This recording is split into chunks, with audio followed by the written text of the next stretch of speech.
Nightingale. Once upon a time, in a forest, lived a nightingale. It sang so beautifully that if anyone heard it singing, they would stop working to enjoy its sweet songs.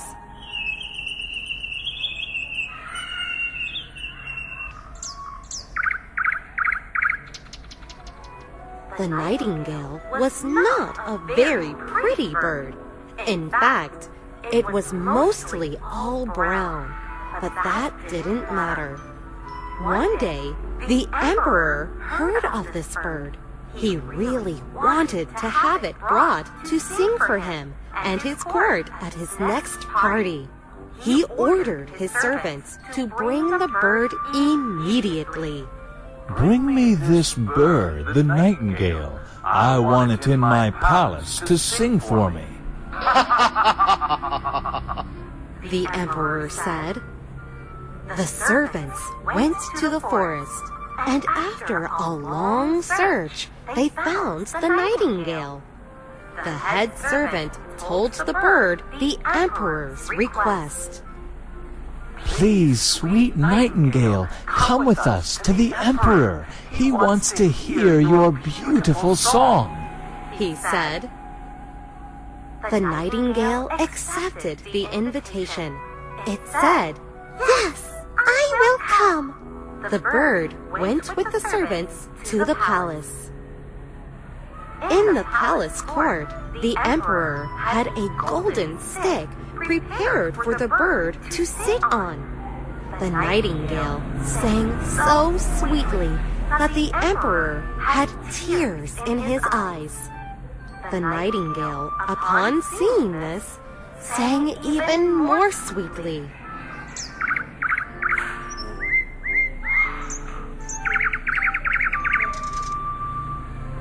The emperor wanted the bird to come and live with him. Please, sweet nightingale, will you stay here and live with me in the castle? He asked. Yes, I will. The bird accepted the invitation. The nightingale had its own beautiful cage, and it sang for the emperor several times a day.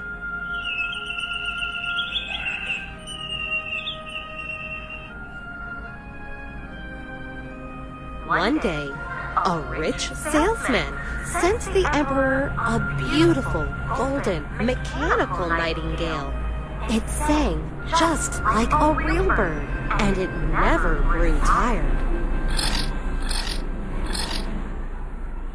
When the emperor knew that the golden, mechanical bird could sing all day, he decided that he didn't need the real nightingale anymore. The real nightingale was sad, though it was looking forward to being free again in the forest. A year passed by, and the emperor got tired of the same song that the golden nightingale sang. It was a mechanical bird, so it could only sing one tune. After a while, the mechanism inside it broke, so it couldn't sing anymore. One day, the emperor became ill and wanted to hear the real nightingale sing again.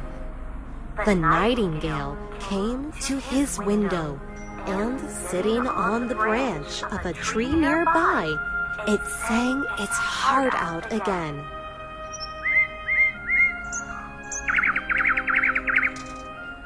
The emperor felt much better and soon was well again.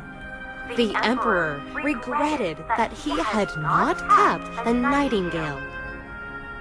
The emperor asked, I am sorry I let you go. You are a much better singer than the golden nightingale. Will you stay in the palace with me again? The nightingale did not want to be in the cage again. It wanted to be free in the forest, so it promised, I will come every day to sing to you. It kept its promise, and the emperor was happy to have the nightingale back again to sing its beautiful songs.